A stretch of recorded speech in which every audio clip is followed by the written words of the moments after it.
Oke, kembali lagi di Suara Juventini. Tempatnya kali ini kita akan membahas tentang beberapa update-update yang kita bisa langsung pantau nih di lini masa Juventus, mulai dari X, Instagram, dan juga lini masa lainnya. Kita bisa cek kelihatannya pemain Juventus yang lain sudah masuk ke pemain yang memang bisa langsung bergabung dan juga ada yang baru bergabung, terutama pemain-pemain dari Brazil, tiga pemain dan juga Kenan Yildiz yang sudah bergabung dengan Juventus sudah mulai bergabung. Nah, ada beberapa pemain juga yang belum bergabung, nanti kita bahas.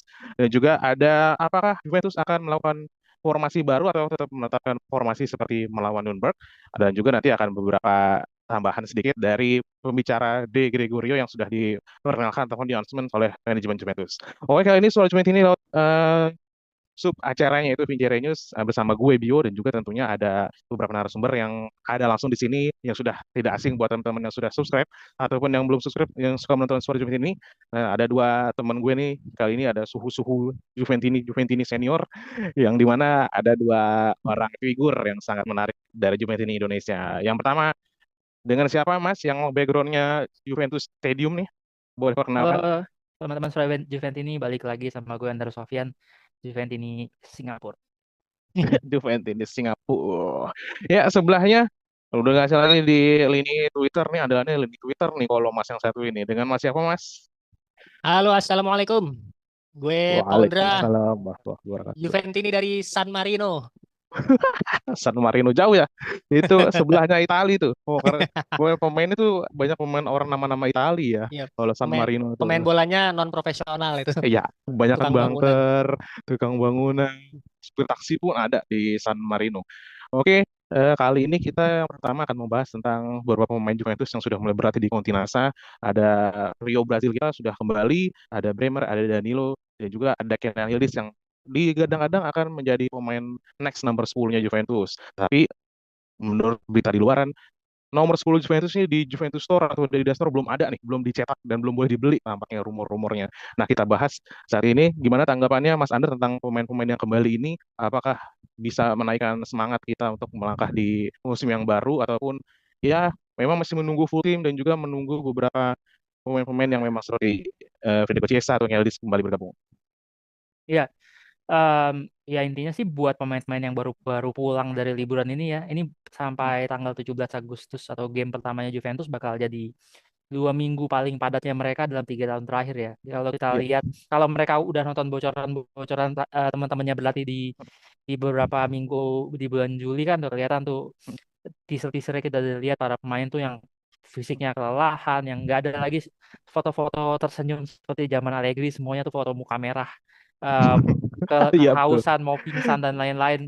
Sampai yang dimana tentunya ya buat main ini 2 minggu ini mereka harus Hmm. bisa ngejar Hmm. fitness level untuk bisa setidaknya mendekati teman-temannya yang sudah terlebih dahulu latihan di Continasa bersama Thiago Motta ya. Ya tentunya pekerjaan berat buat mereka untuk bisa keep up karena ya pelatih baru, metode baru, mereka juga istilahnya mulai dari nol lagi.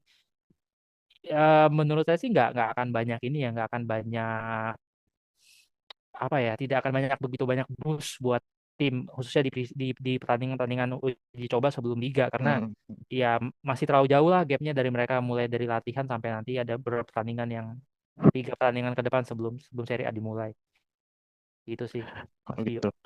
Nah, gue sih kemarin lihat di beberapa klip-klip Juventus cuplikan di Twitter, X ataupun di Instagram melihat bahwa latihan-latihan Juventus berisikan pemain-pemain yang memang kebanyakan pemain baru dan juga ada agak sedikit semangat baru tapi ketika sudah dikasih porsi latihan sama Thiago Motta ini agak kelelahan.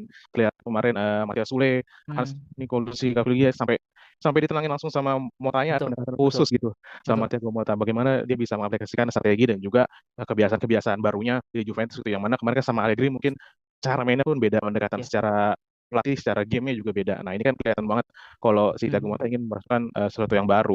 Nah menurut Mas Pondra gimana tentang hal itu? Gimana melihat pemain Juventus yang sepertinya agak kaget tuh dengan sentuhan baru dari Thiago Motta? Iya, ini kan ini dinamakan sebuah apa ya, revolusi ya, bukan hanya Ya, dari segi transfer pemain, tapi juga dari segi gaya main. Ini juga dulu seperti yang sudah pernah kita alami juga waktu zaman Antonio Conte baru pertama kali ngelatih. Itu juga pemain-pemain Juve saat itu tuh digembleng fisiknya, bahkan sampai hmm, muntah-muntah. Selain fisik, mental juga digembleng. Jadi hal pertama yang dibenahi oleh Conte itu adalah mental bertanding, mental untuk lebih bermain superior, tidak lagi bermain inferior. Itu yang pertama kali PR-nya Conte saat itu, karena kita 2 kali berada di peringkat ke-7 kan, 2 musim tuh peringkat ke-7, dan padahal skuadnya sebenarnya nggak mediocre amat. Masih ada Buffon, Chiellini udah ada, kemudian Del Piero masih ada, itu nggak bisa dibilang skuadnya masih oke lah. Jadi itu yang diubah sama Conte pertama kali adalah membenahi mental sama fisik ya. Nah di Thiago Motta sekarang pun juga kurang lebih mirip-mirip gitu. Jadi pendekatan yang dibawa oleh Motta ini jauh berbeda dengan apa yang dibawa sama Allegri, pelatih sebelumnya. Allegri tipe yang pelatih pragmatis, latihan mungkin ala kadarnya aja, yang penting lo mencapai tujuannya mau menang, mau cuman lewat corner, pokoknya bisa menang. Kalau Motta enggak kan, Motta kan lebih berprinsip, dia punya filosofi, dia punya pendekatan yang bagus, dan cara bermainnya itu benar-benar mengandalkan fisik. Energi fisik ini yang kita kemarin lihat di Bolonya ya, bagaimana konsep taktiknya dia yang paling sederhana adalah 2 wingbacknya dijadikan fullbacknya bisa naik ke depan, dia naik turun, gelandang tengahnya Remo Freuler kemarin dia bisa turun ke bawah, bisa naik ke depan, dan itu terbukti di timnas Piala Eropa kemarin. Pemain-pemain Bolonya itu bersinar semua kan, Freuler, Calafiori, rata-rata bersinar gitu, karena mungkin itu terbawa aspek fisik yang benar-benar bukan hanya cara bermain tapi fisiknya pun terbawa sampai ke tim nasional. Nah, ini yang sebenarnya sedang digenjot sama Motta gitu. PR-nya adalah bukan cuma mental tapi juga dari segi fisik yang memang masih sangat amburadul. Jadi ini yang masih akan digembleng terus ya. Kalau gue sih cuman berharap dengan masuknya trio Brasil, pemain baru terutama ya Douglas Luiz dan juga ada Yildiz masuk, gue berharap di pertandingan lawan Brest nanti pasti yang 4 pemain ini nih pasti akan banyak digembleng fisiknya dulu ya, karena mereka baru balik dari liburan kan, membela timnas, balik liburan, level fitnessnya pasti akan jauh berbeda dengan pemain-pemain yang sudah lebih dulu berlatih bersama Motta selama 1-2 minggu, 1 minggu lebih ya kemarin. Nah ini kan pasti beda nih startnya. Nah si 4 orang ini pasti mereka akan digembleng fisik dulu, baru mungkin sambil berjalan pemahaman mengenai konsep filosofi permainannya. Jadi mungkin trio Brazil dan Yildiz ini bisa jadi lawan Brest nanti masih belum akan bermain banyak. Tapi gue sih berharap bisa main dari start awal tuh full tim gitu. Gue pengen ngeliat dulu gitu ya, Thuram, Douglas Luiz, Yildiz itu bisa main. Bahkan kalau perlu Chiesa pun juga dimasukkan. Nah ini kan kabarnya pemain-pemain lama yang mau dijual, Chiesa, Szczesny, Rugani, itu kabarnya diberikan porsi latihan yang terpisah. Nah ini yang gue sebenarnya agak menyayangkan ya, sayang juga sebenarnya kalau Chiesa dipisahin gitu latihannya. Sebenarnya masukin aja dulu, kasih kesempatan dia untuk bisa menunjukkan, membuktikan diri kepada Motta bahwa memang dia bisa layak dan bisa masuk ke game plan. Kalau gue sih harapannya besok lawan Brest bisa lebih bisa lebih full tim lah. Kalau kemarin lawan Nuremberg kan babak pertama aja isinya pemain next gen, separohnya. Babak kedua pun juga sama. Jadi ya wajar kalau memang hancur lebur kemarin lawan Nuremberg di pertandingan pertama. Jujur sih kemarin lihat Juventus melawan Nuremberg ya nothing tulus aja, karena memang baru pertandingan pertama dan juga kebanyakan pemain-pemain next gen dan juga beberapa pemain baru dicoba dimainkan sama Motta. Banyak Juventini yang lain, ini Motta jelek, Motta nggak work ya. Tapi memang baru yang pertama, baru 1 match tapi sudah menghakimi langsung.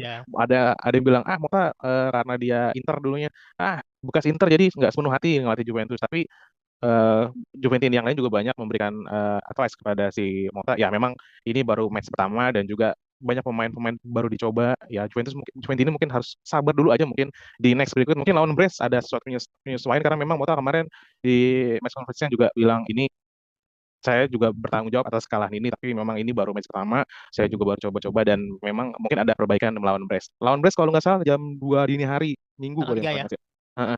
Tanggal ya itu. Nah, kemungkinan sih ada selentingan berita bahwa akan dimasukkan beberapa pemain inti.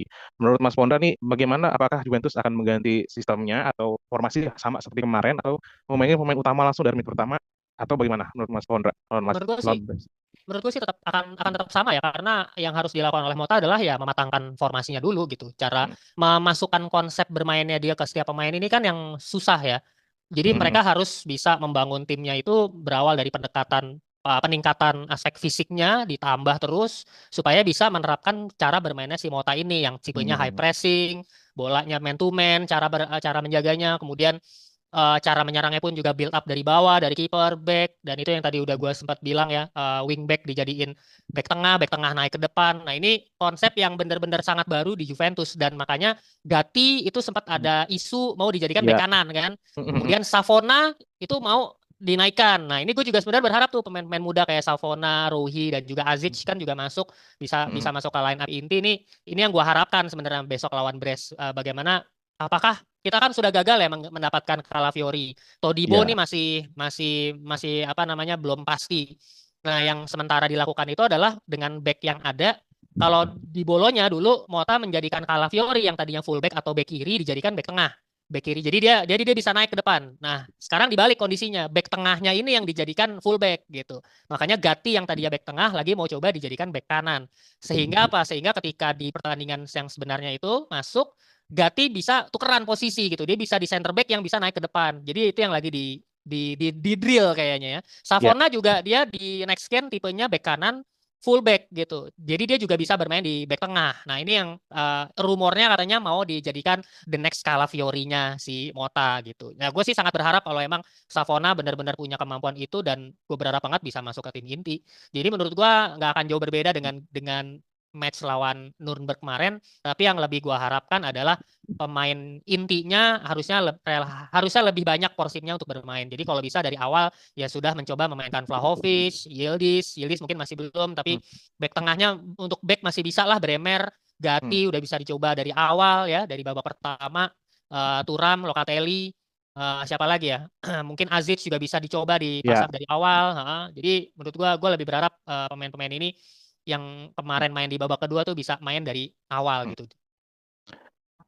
Kemarin gue sempat baca kalau si Aziz ini kan memang pemain versatil di depan ya, bisa jadi MF, jadi second striker, atau mungkin bisa dipasangkan juga menjadi striker. Dan juga kemarin sudah dijaminkan sama Thiago Motta bakal dimainkan melawan Brest. Entah dia menjadi di pilihan pertama ataupun menjadi super sub. Nah, menurut Mas Andar nih gimana soal Aziz ini? Apakah sangat berpotensial untuk Juventus karena memang sudah dijaminkan masuk first tier timnya Juventus. Apakah besok langsung dimainkan lawan Brest ataupun tetap mainkan Vlahovic dari yang pertama? Tapi lihat kemarin Vlahovic gagal penalti tuh kayaknya nyesek juga, biarpun cuma pertandingan exhibition gitu, coba-coba, tapi ngeliat pemain Juventus yang seperti itu ya. Vlahovic kemarin juga di Euro sempat flop juga kelihatannya, maksudnya di Juventus sekarang flop lagi gitu. Nah, menurut Mas Andar gimana soal ada tambahan komposisi pemain yang lain menurut Mas Andar, versi Mas Andar, boleh silakan. Iya ya.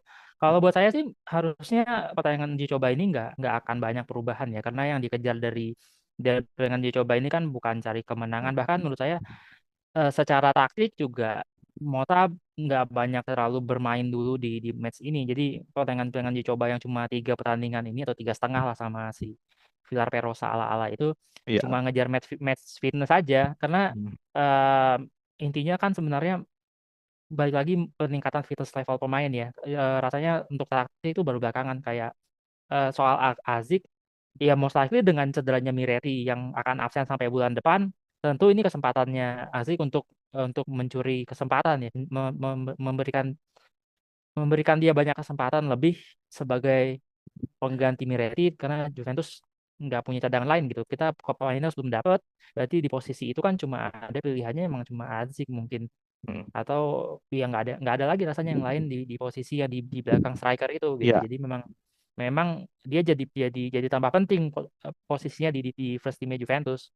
Kalau menurut saya sih ya most likely dia bakal jadi pemain utama. Jadi kalau saya sih harapannya memang 3 pertandingan uji coba ini gimana caranya pemain Juventus bisa mencapai 100% level fitnessnya, kemudian juga bebas dari cedera, karena baru 1 game aja kita udah kehilangan 1 pemain yang akan absen sampai bulan depan gitu. Iya.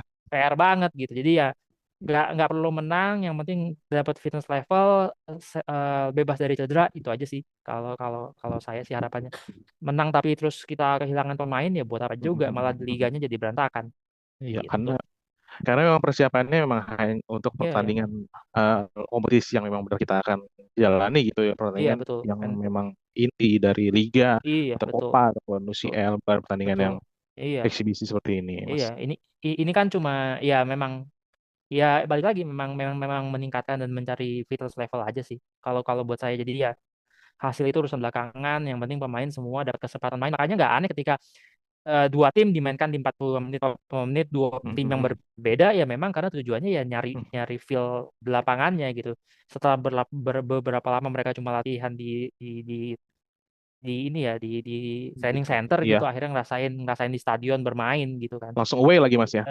Langsung away lagi. Ini juga kan makanya mainnya juga bukan di Allianz Stadium kan, mainnya di Pescara gitu. Jadi memang ini tuh ya ngejar mental juga kayak tadi Pondra bilang, ngejar match fitness level dan lain-lain sih. Jadi ya harapannya setelah dari pertandingan ini nggak ada tuh kita dapat pengumuman dari J Medical karena lumayan bikin deg-degan ya, baru satu pertandingan satu pemain cedera, kalau 3 pertandingan 3 pemain cedera pusing juga nih kepala gitu. Ya, gue sih setuju sama Mas Andar ya. Harus kita kalau pulang dari match ini pemainnya semua baik-baik aja.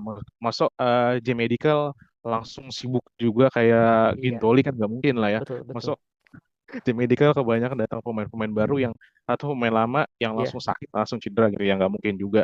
Rugi juga iya, bener kan Mas Andar tadi. Kita kan besok mengarungi ya at least 5 kompetisi ya Mas ya kalau nggak betul salah ya. betul betul betul. Tapi kita Iya, butuh makanya. pemain-pemain yang betul-betul fit dan juga memang toh Juventus belum selesai juga transfernya di Mercato ini sibuk banget Giuntoli juga skuad dari Thiago Motta ini masih di build up hitungannya ya Mas ya. Yes, setuju. Intinya Lanjutan dari Mercatonya Juventus gitu. Giuntoli ini mau ngapain lagi nih setelah ini? Kayaknya sih kelihatan mau menjual pemain-pemain yang memang dikatakan kurang masuk skemanya si Thiago Motta. Ada Weston McKennie mau coba dijual ke Liga Inggris ataupun pulang ke negaranya dan juga ada Tech yang kabarnya memang yang teks sih emang pengen banget dijual gitu loh. Kemarin ke Arab sempat gagal, nah ini mungkin dicoba lagi formula yang lain dan juga Rugani ada tawaran dari beberapa klub di Italia dan juga ada Atur yang memang apa ya kayak menjadi rebutan para klub-klub kelas kedua gitu dan juga ada yang masuk mungkin kita masih menunggu Todibo yang mungkin memang sudah agak advance soal Mercatonya dan juga ada juga si Toni Miner yang memang kurang maju nih untuk sirkulasi pemasukan si Guintolinya untuk Juventus. Tanggapannya gimana Mas Andar soal Mercato ini lanjutannya Gintoli? iya, ini kan udah di menjelang finish ya, artinya 2 minggu Mm-mm. lagi liga mulai, kemudian Mercato juga tinggal sebulan lagi. Ya tentunya eh ya Giuntoli harus harus menyelesaikan tantangan dia yang menjual 5 pemain yang sekarang berarti terpisah, mulai dari McKennie, Mattia Di Silio, Rugani, Szczesny, kemudian Kostic. 5 pemain ini ya. Kalau kalau Chiesa tuh 5+1 hitungannya karena Chiesa tuh agak Ya, lain case-nya. Nah, 5 ini tuh gimana caranya supaya harus bisa keluar sehingga satu tidak membebani squad dengan kegemukan squad, kemudian tidak membebani secara keuangan juga, dan duitnya bisa dipakai diinvestasikan ke pemain-pemain yang lebih berpengalaman. Karena kalau ngelihat belakangan, kayaknya Juventus mulai mencari sosok-sosok yang paling tidak berpengalaman di Eropa. Di postingan atau di koran Italia sana di Tuttosport hari ini tuh ada hal menarik. Di list pemain-pemain dari squad sekarang yang punya pengalaman main di Champions League. Kemudian tulis di Gregorio 0, Cambiaso 0, Danilo 62 games, Bremer 3 games, Gatti 2 games, Douglas Luiz 0 games, Thuram 2 games, Weah 5 games, Yildiz 0 games, Vlahovic 7 games. Jadi memang eh, makanya nggak aneh ketika muncul ada nama-nama kayak Adeyemi belakangan yang 4 musim belakangan udah ngerasain Champions League, kemudian ada pemain Porto juga, kemudian ada nama-nama kayak Martial yang mm, eh, Perancis dan gratis kayak gitu-gitu tuh, nama-nama yang paling nggak punya pengalaman lebih di Eropa lah, atau secara internasional punya nama yang lebih lebih banyak eh, punya sorotan lah, termasuk Cop Miners juga, walaupun Caps UCL juga baru 5 nih Cop Miners. Jadi ya kayaknya kedepannya Giuntoli mungkin akan cari pemain yang lebih lebih punya pengalaman yang bisa jadi booster buat Juventus squad menjalani musim mm. di depan. Tapi ya utamanya yang pasti kita lihat gimana caranya dia bisa menjual 5 pemain yang bahkan sudah latihan terpisah gitu dibikin sama Ya, ya Thiago Motta gitu. Jadi ya memang ini PR-nya sih untuk selama minimal ya 2 minggu ke depan gitu. oke Mas. Nah ini tanggapannya langsung untuk Mas Pondra gimana? Untuk 2 minggu ke depan ya apakah kita bisa deal sama Todibo ataupun dengan Kopminer yang mana Kopminer nih memang kan yang paling awal malah eh, isunya tapi malah sampai sekarang pun belum deal sama Juventus apa akan terjadi ataupun Juventus malah milih pemain yang lain di luar dari Koop Miners ini? Gue ngeliatnya makin pesimis ya sama Cup Miner. Kalau Todibo sih mungkin udah tinggal dikit lagi ya. Gue Nah, mudah-mudahan sih bisa di akhir pekan ini atau mungkin minggu depan udah bisa deal. Tapi kalau Cup Miner nih, kalau Atalanta masih tetap kekeh di 60 juta, kayaknya berat sih. Makanya Juve kan udah ngasih sinyal nih kan, dalam arti ngasih ancaman lah ke Atalanta. Gue ya kalau lo nggak mau sekian, kemarin nawar pertama berapa ya? 35 ya? 45 ya kalau nggak salah ya. 45. 45. Jadi ini masih ada selisih 15 juta gitu. Jadi menurut gua Atalanta ini masih alot banget, masih susah ditekuk. Jadi kalau emang masih, dan Juve yakin gua nggak akan lebih dari 50, gue yakin banget, karena harus nyiapin uang juga kan, ada beberapa pemain lain kan kayak Todibo, terus ada isu juga mau lepas Chiesa, datengin Ya. Adeyemi segala macam. Nah ini pasti masih gue masih ngerasa masih 20-30% kalau Cup Miner gitu dalam waktu, ya Mercato masih jauh ya, masih sampai akhir Agustus. Jadi menurut gue masih bisa kita tunggu sampai akhir Agustus. Kalaupun seandainya masih berat untuk dapetin Cup Miners, ada banyak gelandang lain yang menurut gue bisa gantiin perannya Cup Miners lah. Kalau gue sih lebih prefer Todibo dulu sih. Todibo ternyata cukup cukup di kita nggak punya back, cukup prioritas juga ternyata ya, kita nggak punya back yang bisa nge-build up, jago passing. Kemarin Calafiori tapi ternyata gagal ya, sekarang ke Todibo gitu ya. Jadi menurut gua lebih baik prioritasnya Todibo dulu sih. Oke, gue juga setuju sama Mas Pondra bahwa memang kita kebutuhan di lini belakang terlepas dari incaran kita yang lepas si Calafiori mendatangkan untuk Todibo, tapi memang Koopmeiners ini kalau memang datang ya memang jadi bintang yang krusial juga untuk Juventus ke depannya, karena lini serang Juventus yang punya midfielder yang attacking ini memang sangat jarang. Untuk saat ini juga pun si Douglas Luiz ataupun Kevin Turam bukan pemain yang secara alamiahnya terlalu menyerang gitu. Oke, terima kasih buat Mas Andar, Mas Pondra yang sudah meluangkan waktunya untuk tag di Suara Jemit ini, terutama saat ini Juventus memang lagi gencar-gencarnya untuk Mercato. Semoga Mercato ini dan juga match ke depannya kita bisa melihat sesuatu yang positif untuk Juventus. Dan juga jangan lupa buat teman-teman yang ingin gabung di sini bisa langsung subscribe, like, dan juga join membership Juventus. Ada paket dari Buffon dan juga Del Piero. Bisa kamu langsung ikutan, nanti bisa tayang di Suara Juventus ini. Ada kata Vino alla fine, Forza Forza Juve. Juve.